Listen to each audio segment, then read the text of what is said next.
When I was a young therapist a long time ago, I thought I knew everything, as we do when we are young.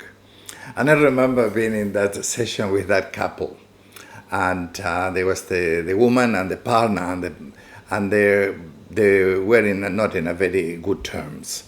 So I asked them to say, "Can you share what the issue is?" So she started. And she started very animated, very articulate, using a very good language. This happened in Argentina. We all spoke Spanish, similar culture, similar level of education. And she was presenting her issue with these feelings and articulation. And when she finished, she looked at him for him to respond. And when he responded to what she said, she looked at him and said, "You don't get it, don't you?" Of course, in Spanish. No tenés una idea de lo que estoy diciendo, in Spanish. You don't get it. So I saw that. So then, because I thought that I knew, I said to her, "Well, this is what I heard." And when I say what I heard, she looked at me and said, "You don't get it either." I said, "Wow, what happened here?" So we had, again, same language, same culture. We heard everything, but we didn't get it. And she was not very happy with that. So then I realized that this is one of the difficulties of verbal communication. Verbal communication is, language is one of the, what makes us different to the rest of the communication in nature. That communication exists everywhere, but the way that we communicate is very different because of language, and that allows us also to collaborate in a different way that makes us who we are. But language is also something that can play tricks on us. What is the strongest things can also be a weakness too.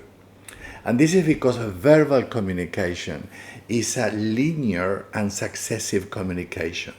When she was expressing her story with all the emotions and the words, and again, highly articulate, very clear what she was saying, she needed to encode her feelings, her thoughts about the issue, transfer that into a verbal code, communicate it, and verbal communication has to be one word after the other in a successive way. While her partner and myself were listening to that, one word after the other, and then we need to decode those words into thinking, into what we understood, and then encode what we want to say and transfer it. Again, we transfer it in a linear and successive way. In that case, the listeners, we didn't do a good job. None of us got it. And this is because, once again, it's one of the limitations of verbal communication. So, what to do about it? This is where the play of life has its magic. In therapy, we don't say to the person, "Tell me more," because if we say to that woman, "Tell me more," she will continue telling in the same way, repeating the same thing with the same emotional force and words, but it will be the same thing. And it will take a long time. So instead of saying to the person, tell me more, we say, "Show me." And that "show me" is the power of the play of life. And in that case, we say to the woman, I said to the woman, "Show me."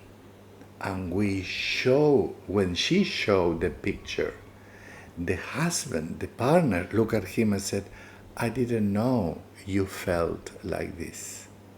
And when I saw the picture, I didn't know it either. So the play of life enhances insight. It helps her also to go from this mirage of words into a picture, but also help her to have an insight how she feels. Helps the partner to see how she's feeling, but also help the therapist to say, now I know. This is one of the power of the play of life.